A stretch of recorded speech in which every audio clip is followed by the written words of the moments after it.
Alcohol is big business in the UK, with the NHS reporting a staggering 73% of men and 57% of women admitting to drinking an alcoholic drink on at least one day in the week. It is clear that members of the British public enjoy the consumption of alcohol. With the popularity of binge drinking on the rise and unemployment rates going up, this creates the need for cheap alcohol to be imported to meet the needs of the UK public. What we want to find out is what effect this cheaply imported alcohol is having on the local brewing industry, and also what local groups are trying to do to combat this change.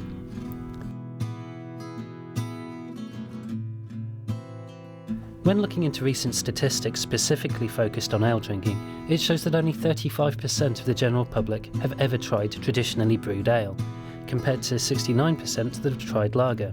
Which begs the question as to whether times have changed and are true British traditions being lost. We've focused our research on Lincolnshire's local ale production and aim to find out whether real ale is a dying industry. We started our search by speaking to Gary Hughes, a member of CAMRA, the Campaign for Real Ale, an independent voluntary organisation set up to help preserve the drinking of real ale within our society. He gave us a brief explanation as to how commercial lager has had an effect on the ale drinking community.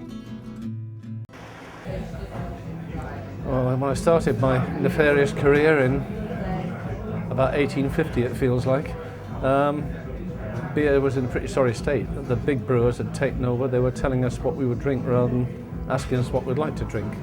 And you had, without naming names, 3 or 4 big brewers who produced something which was easy, quick, and not complicated for landlords to handle, making life easy for them, but not so easy for drinkers. And they'd taken over all the smaller breweries and taken them out of business. Nowadays, thankfully, there's been a rebound on that, largely down to CAMRA, Campaign for Real Ale, but it's a very healthy situation now. I think there's a huge range of local breweries, regional breweries, even within Lincolnshire. I am a member of CAMRA, and I think we owe a great debt of gratitude to them. They really do encourage the spread of ale and encourage people to test it. Probably my favourite in here is actually not a local beer, but it's from Cornwall, and that's the one I'm drinking now, which is Doomba. With the large variety of ales on offer, it would seem there was an ale to cater for everyone's taste. However, after conducting some research into why people tend to steer away from drinking ale, we found that the top 4 reasons were as follows. Bearing these reasons in mind, it proves that the consumers need to be educated about the ale brewing process, in order to understand the individual qualities each ale can have. To help us with this, we visited Bateman's Brewery in Wainfleet, Lincolnshire. During our visit, we spoke to Martin Cullimore, the head brewer, who talked us through the process of brewing and the effects modern bars are having on the industry.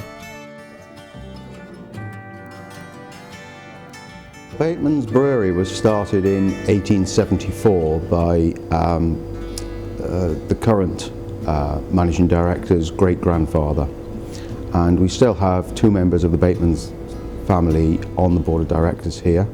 So it's still very much a family owned and run brewery. They run the company, but I run the brewery or the production side of things.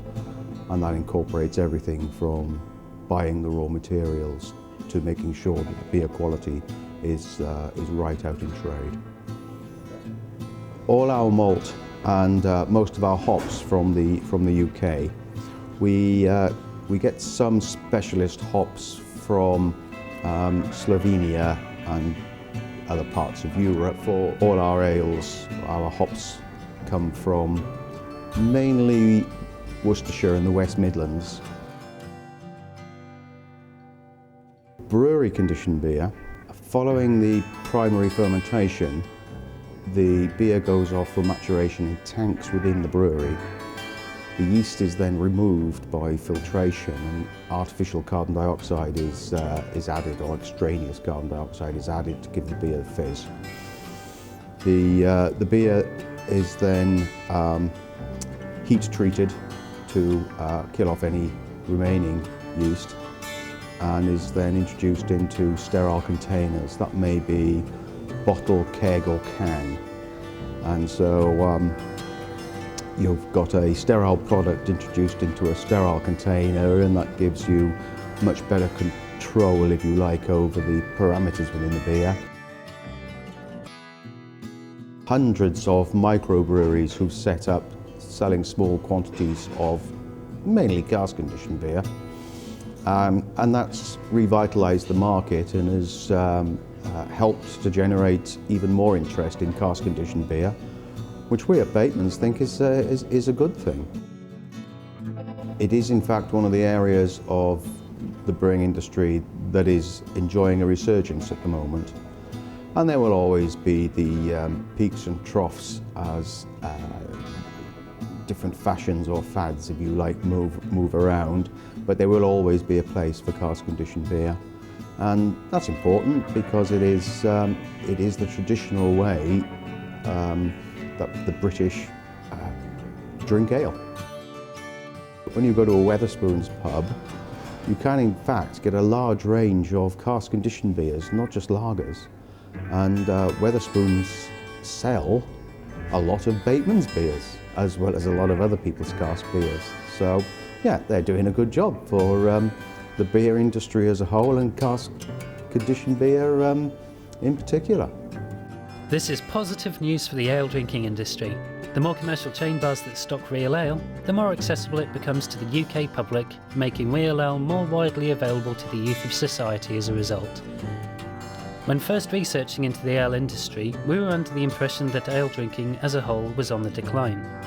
The main reason for this is that a majority of the younger generation are not associated with drinking ale, and are instead encouraged to drink the more commercially advertised beverages. However, there is new hope for the ale industry as more and more of the younger members of the public are opening up their eyes to the benefits of drinking real ale.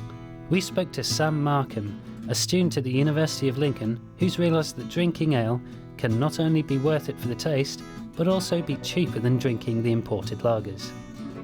I think ale, in the social side of things, is sort of maybe a bit of an outcast when it comes to the rest of the drinks and socially, because it's a bit associated with old men. But in my friends group, maybe one or two would buy an ale. A lot of people maybe have never tried it, so often if I've said, no, try that, it's better than lager, people would like try it and be like, oh, that is nice.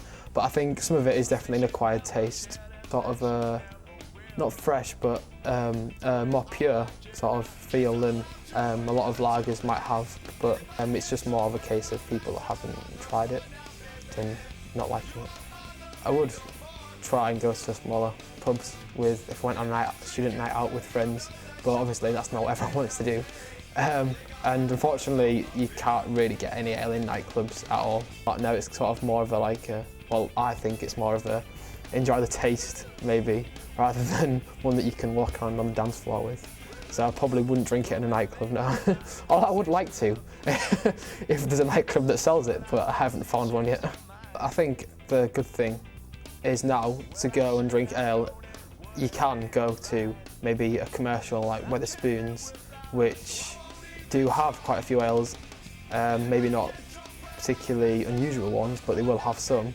But then again, I'll always try and find a small pub. Like there's absolutely loads in Lincoln, like loads of small pubs that have a lot of ale.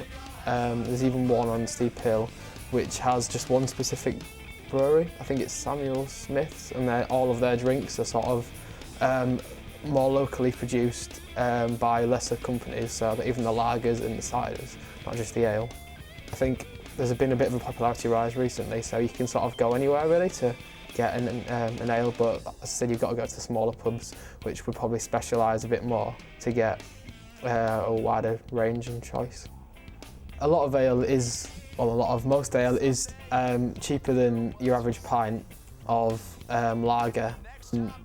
Especially if you go and get the locally produced stuff, which is sometimes like 30-40 pence cheaper than like your average lager, like Carlsberg or Carling, and especially maybe newer ones or ones that have come from small, like a tiny village in Shropshire, which have now been sort of produced on a bigger scale or distributed in shops like Morrison's, etc. That can start off cheaper as well. So yeah, it's on the whole cheaper, which is good for me. I think CAMRA, the campaign for real ale, does really good work, and there's ale festivals, cider festivals, like everywhere. You just got to know where to look.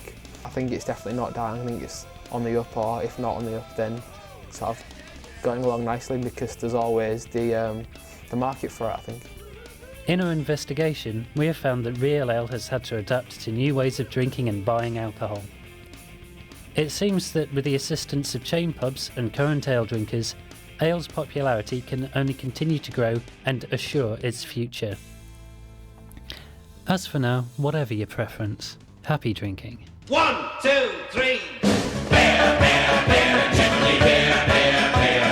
A long time ago, way back in history, when all there was to drink was nothing but cups of tea.